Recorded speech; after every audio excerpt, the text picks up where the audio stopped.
মই news paper বিলোৱাৰ পৰা আৰম্ভ কৰিছিলোঁ, হকাৰ বৃত্তিৰ পৰা আৰম্ভ কৰিছিলোঁ মাজুলীত। তো নিউজ পেপাৰ বিলোৱাৰ পৰা আৰম্ভ কৰি আজি এখন ইণ্টাৰনেশ্যনেল বুলি ক'লে নেশ্যনেল চেম্পিয়নশ্বিপ এখন খেলিবলৈ বিৰাট এক্সপেঞ্চিভ বা খৰচা থাকে। তো সেই ক্ষেত্ৰত আমাৰ ক্ৰীড়া আৰু যুৱ কল্যাণ বিভাগৰ ACS অফিচাৰ প্ৰদীপ টিপুং ছাৰৰ পৰা আদি কৰি বিভিন্নজনে বিভিন্ন ক্ষেত্ৰত সহায় কৰিছে। এই ক্ষেত্ৰত যিদৰে মোৰ যাত্ৰাত সংঘাত বহুত আছে, কিন্তু সংঘাতৰ লগতে যেনেকৈ বোকাত পদুম ফুলে তেনেকৈ ময়ো যদিও বোকাত আছিলোঁ তথাপিও মানুহৰ সহায় আশীৰ্বাদ আৰু মৰমেৰে সম্ভৱ হৈ পৰিলে।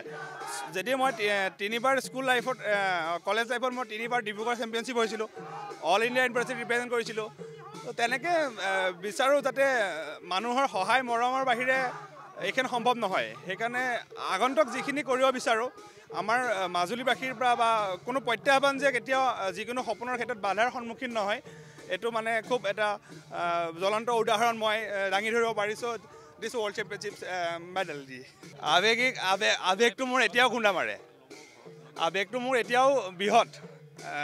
মানে মোৰ পৰিস্থিতি জানে, মোৰ আৰ্থিকভাৱে খুবেই দুৰ্বল আৰু তাতে মাজুলীহেন পৰিৱেশৰ পৰা খুব সংগ্ৰাম।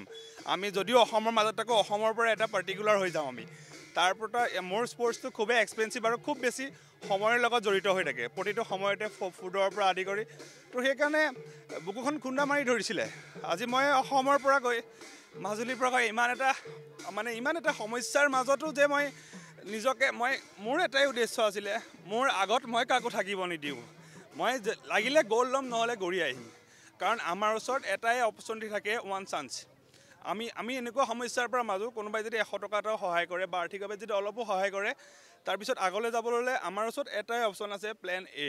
আমি কেতিয়াও ছেকেণ্ড চান্স ল'ব নোৱাৰোঁ। সেইকাৰণে ইমান এটা সংঘাতৰ মাজেৰে, ইমান এটা সংগ্ৰামৰ মাজেৰে যেতিয়া মই আগবাঢ়ি গৈছোঁ, মই এই মানুহখিনি যিখিনি মোক বিশ্বাস কৰিছে, মুখ্যমন্ত্ৰী ডাঙৰীৰ পৰা আদি কৰি প্ৰতিজনে মোক বিশ্বাস কৰিছে, কাৰণ তুমি পাৰিবা কাৰণে মোক দিছিলে। সেইকাৰণে মই সেই আৱেগটো লৈ পেলাই যেতিয়া গ'লোঁ, মোৰ তাতে ষ্টেজত উঠাৰ আগত মোৰ মনত পৰিছে মোৰ কাৰণে ৰখি আছে বহুকেইখন মুখ, যে জিকি আহিব আৰু মই প্ৰমাণ কৰিব লাগিব। মোক চাই বহুতে আছে আগবাঢ়ি যাব বিচাৰে যে মাজুলীৰ পৰা বা ইমান সমস্যাৰ মাজেৰেও সম্ভৱ হয় যে হকাৰ বৃত্তিৰ মাজেৰেও এটা ৱৰ্ল্ড চেম্পিয়নশ্বিপৰ মেডেল সম্ভৱ হয়। সেইকাৰণে যিমানখিনি বিচাৰিলোঁ, যেনেকৈ কৰিলোঁ, সেই আফটাৰ উইনিং দ্য চেম্পিয়নশ্বিপ মোৰ বুকুখন খুন্দা মাৰি ধৰিছিলে। সেইকাৰণে আৱেগটো তেনেকৈ ওলাই পৰিছিলে।